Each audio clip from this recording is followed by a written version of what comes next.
তাইওয়ানের বিখ্যাত আলিশান পর্বতে ৬ ঘন্টার দীর্ঘ সফর, চারপাশে হালকা গোলাপি চেরি ফুলের স্নিগ্ধ শোভা।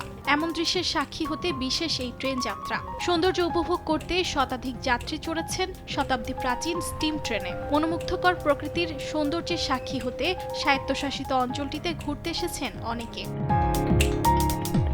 সরু রাস্তার এই ঐতিহ্যবাহী রেলপথ প্রথমে কাঠ পরিবহনের জন্য তৈরি হলেও এখন এটি তাইওয়ানের অন্যতম জনপ্রিয় পর্যটন আকর্ষণ। টাইফুন ও ভূমিকম্পে ক্ষতি হওয়ায় দীর্ঘদিন পরে এটি গেল বছর পুনরায় চালু হয়। এবারের ফুল উৎসব উপলক্ষে বিশেষ এই ট্রেনটি ৩ বার যাত্রা করবে বলে জানায় ট্রেন কর্তৃপক্ষ। ট্রেনের ইঞ্জিনটি তৈরি হয়েছিল ১৯১৫ সালে এবং ১৯১৬ সালে এটি প্রথমবারের মতো ট্রাকে নামে।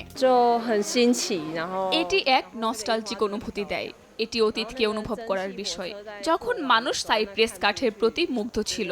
অতীতে বিদেশিরা সাইপ্রেস গাছ কাটতে তাইওয়ানে এসেছিল এবং তাদের কারণে তাইওয়ানে এমন কাঠের ক্যারেজ রয়েছে যা আমাদের সেই সময়ের অভিজ্ঞতা নিতে সাহায্য করে। এবার এটি একটি চেরি ব্লসম থিমযুক্ত ট্রেন।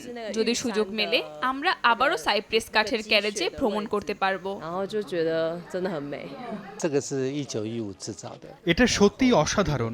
চেরি ফুলগুলো দেখতে অপূর্ব, বিশেষ করে যখন ট্রেন পাহাড়ি পথে বাঁক নেয় আর জানালা দিয়ে বরফে ঢাকা ইউশান পর্বত দেখা যায়, তখন সেই দৃশ্য এক কথায় অতুলনীয়।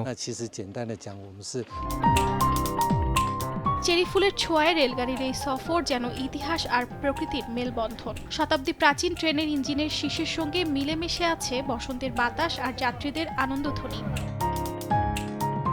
অর্জিতা শেহজিন, সময় সংবাদ।